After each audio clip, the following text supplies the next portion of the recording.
and at a party, Claire? Who the fuck is Claire?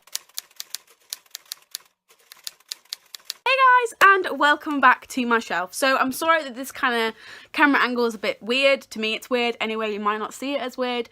And I have my chin and no makeup on. But I've made a very rash decision to just film because we are currently having a snow day.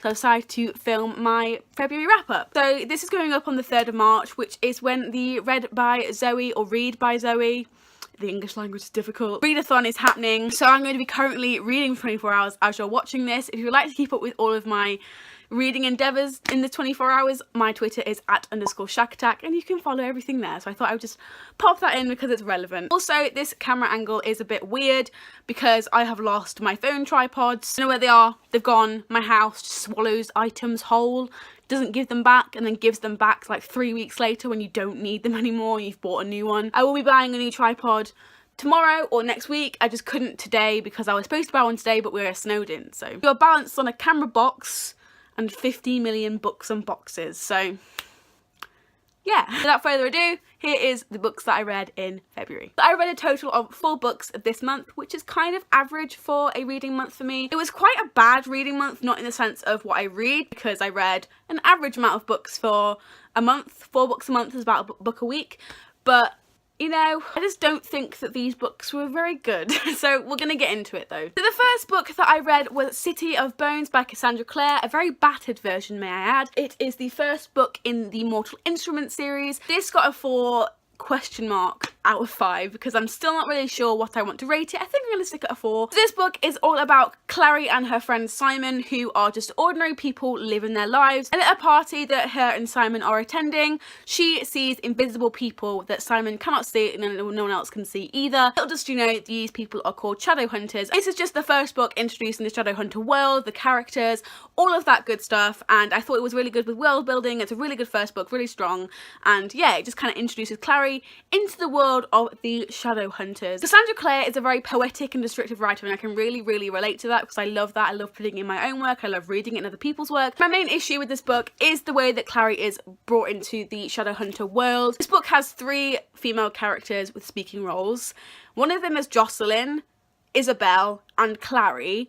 The rest are speaking male roles who are mostly predominantly white. And I just don't think the representation in this book was very good. And I'm not sure when she wrote it because it might be like a book of the time. People kind of hype about the book and the TV show and the film for its representation, and I was like, where? So my main issue with the representation in this book is mansplaining. When Clary has questions about the Shadowhunter world, she is told by a man, and it's normally Jace, or it's Alec, or it's another character who's a big plot twist. There's one scene where she finds out for herself and it was magical, and it's as if like Cassandra Clare was like, we can't really think of any other ways she can possibly discover herself. Oh, we'll just get Jace to tell her, or we'll just get a main character to tell her, it's fine. So 4 stars for me. City of Bones. It was really enjoyable apart from like the mansplaining. The next book that I read in February was A Court of Thorns and Roses by Sarah J Maas. I gave this one a 3/3.5 on Goodreads, I think. So this book is following a main character called Feyre and her family. It's a Beauty and the Beast retelling. So Feyre has been sent away to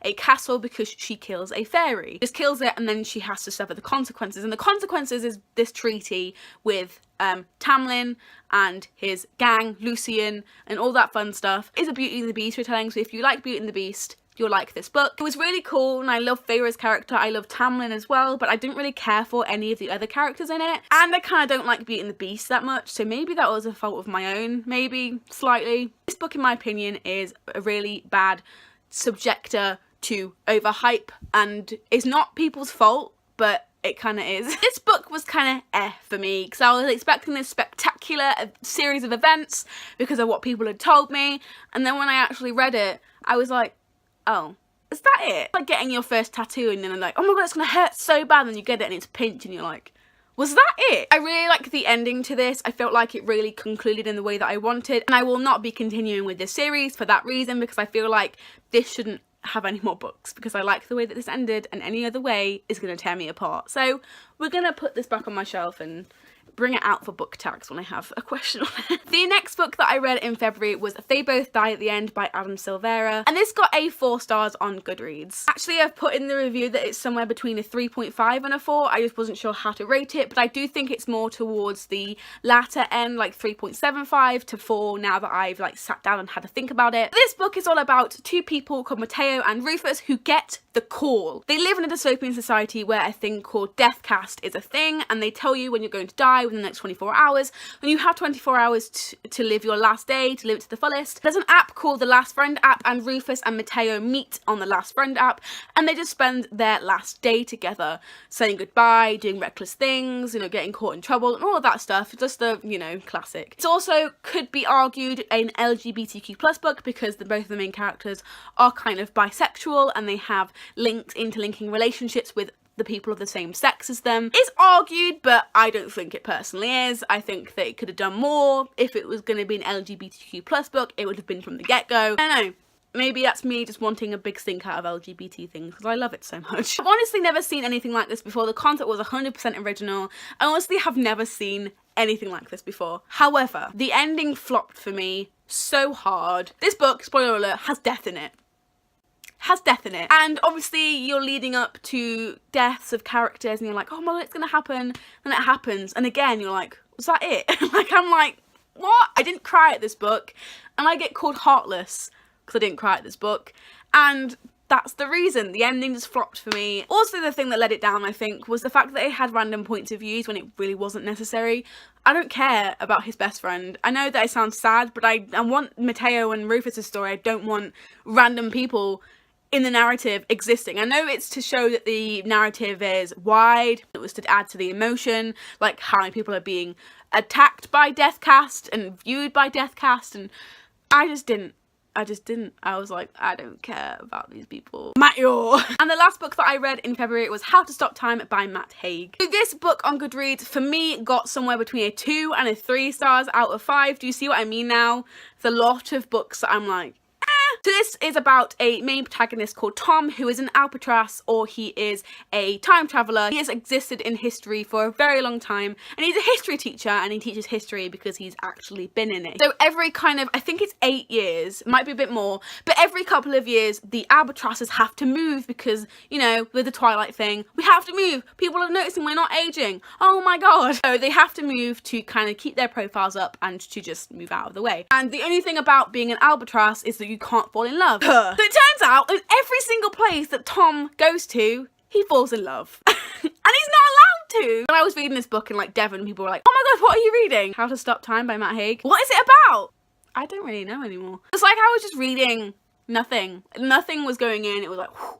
Maybe it was because I was in a tiny bit of a reading slump, but this didn't sit well with me at all. Another case of overhype, and the author's writing wasn't that great. There's like past chapters and present chapters, and I loved the present chapters with the teacher that he's fallen in love with, and just, it was amazing apart from the past bits, and the past bits make up most of the book. So if you like history, this is the book for you. These are the 4 books that I read in the month of February. I'm sorry if they both die at the end, it's kind of glaring. Thank you so much for watching this video. If you liked, please give my mouth a thumbs up and hit the subscribe button down below.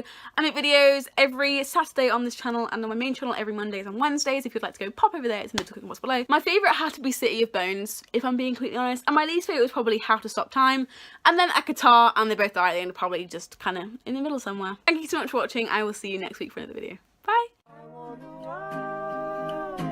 Fly and fly and see them soar up into the unknown. But I feel just like a nerd watching birds watching me here.